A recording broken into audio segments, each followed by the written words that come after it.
আপনারা অনেকে আছেন গনোরিয়া রোগে আক্রান্ত।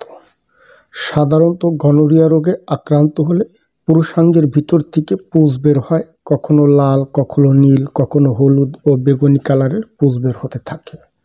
প্রস্রাবের জ্বলন হয়, প্রস্রাবটা ক্লিয়ার হয় না, বাধাগ্রস্ত হয়। অনেক ইয়াং জেনারেশন আছেন, মধ্যবয়স্ক ভাই আছেন, গনোরিয়া রোগে আক্রান্ত হয়ে থাকেন। আমাদের কাছে বলেন লিঙ্গের ভিতর থেকে পুঁজ বের হয়ে আসতেছে, প্রচণ্ড জ্বলন হচ্ছে, টেস্টিকুলে ব্যথা হয়, তলপেটে ব্যথা হয়, প্রস্রাবটা ক্লিয়ার হয় না। করণীয় প্রতিকার বিষয়ে আপনারা আমাদের কাছে জানতে চেয়ে থাকেন। দেখুন, গনোরিয়া হচ্ছে একটি যৌনবাহিত রোগ। নিসিরিয়া ব্যাকটেরিয়া দ্বারা সৃষ্ট হয়ে থাকে, যা অশিক্ষিত যৌন মিলনে একে অপরের মাঝে ছড়িয়ে থাকে। একজন পুরুষ লোক যদি মেয়ে লোকের সাথে সহবাস করে, মেয়ে লোক যদি গনোরিয়া রোগে আক্রান্ত হয়ে থাকে, তাহলে সেক্ষেত্রে পুরুষ লোক গনোরিয়া রোগে আক্রান্ত হয়ে যায়। আবার যদি কোনো পুরুষ লোক গনোরিয়া রোগে আক্রান্ত হয়, ওই পুরুষ লোক যদি কোনো মেয়ে লোকের সাথে সহবাস করে, সেক্ষেত্রে মেয়ে লোকটাও গনোরিয়া রোগে আক্রান্ত হয়ে যাবে। এক কথায় একে অপরের সহবাসের মাঝে গনোরিয়া রোগটা ছড়িয়ে থাকে। এছাড়াও বায়ুপথে, মুখ গহ্বরে গনোরিয়া রোগের সংক্রামক ঘটে থাকে। এমনকি অনেক পুরুষ আছে বায়ুপথে সেক্স করে, তার থেকেও কোনো কোনো পুরুষ গনোরিয়া রোগে আক্রান্ত হয়ে থাকে। এমনকি গর্ভ অবস্থায় মা যদি গনোরিয়া রোগে আক্রান্ত হন, সেক্ষেত্রে ছেলে সন্তানও গনোরিয়া রোগে আক্রান্ত হতে পারে। এছাড়াও গনোরিয়া রোগে আক্রান্ত ব্যক্তির থেকে রক্ত আদান প্রদানের মাধ্যমে গনোরিয়া রোগে আক্রান্ত হতে পারে। এক কথায় বিভিন্ন কারণে একজন ব্যক্তি গনোরিয়া রোগে আক্রান্ত হয়ে থাকেন। এখন আপনারা প্রশ্ন করেন যে গনোরিয়া রোগে আক্রান্ত হলে কী কী সিমটম থাকে। নাম্বার 1 হচ্ছে পুরুষাঙ্গে ব্যথা অনুভূতি হবে, লিঙ্গের ভিতর থেকে পুঁজ বের হতে থাকবে, কখনো হলুদ, কখনো নীল, কখনো বেগুনি কালার, বিভিন্ন কালারের পুঁজ পড়ে। পুঁজটা কখনো গাঢ় হয়, কখনো হালকা পাতলা হয়। আবার কারো ক্ষেত্রে পুঁজ পড়ে না, শুধু প্রস্রাবে প্রচণ্ড জ্বলন হয়, প্রস্রাবটা ক্লিয়ার হয় না, বাধাগ্রস্ত হয়।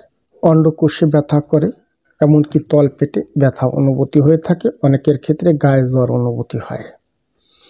এক কথায় গনোরিয়া রোগে আক্রান্ত হলে বিভিন্ন সিমটম দেখা যায়। এখন আসি, আপনারা যারাই আছেন গনোরিয়া রোগে আক্রান্ত, দেখুন আমেরিকান অ্যাসোসিয়েশন মেডিকেল বোর্ড যে তথ্য আমাদেরকে দেয়, সারা বিশ্বে প্রতি বছর 480 মিলিয়ন মানুষ গনোরিয়া রোগে আক্রান্ত। এর মধ্যে 78% মানুষ শুধু যৌনবাহিত রোগেই আক্রান্ত হয়ে থাকেন। 1990 সালের একটি সমীক্ষায় দেখা গেছে প্রতি বছর গনোরিয়া রোগে আক্রান্ত হয়ে 1200 মানুষ মারা যায়। গনোরিয়া হচ্ছে একটি মারাত্মক যৌন সংক্রামক রোগ। আপনারা প্রশ্ন করেন, ভাই এটা কি জটিল রোগ? আমরা অনেক সময় আপনাদেরকে সান্ত্বনামূলক কথা বলি, না জটিল না, চিকিৎসা নিলে ভালো হয়ে যায়।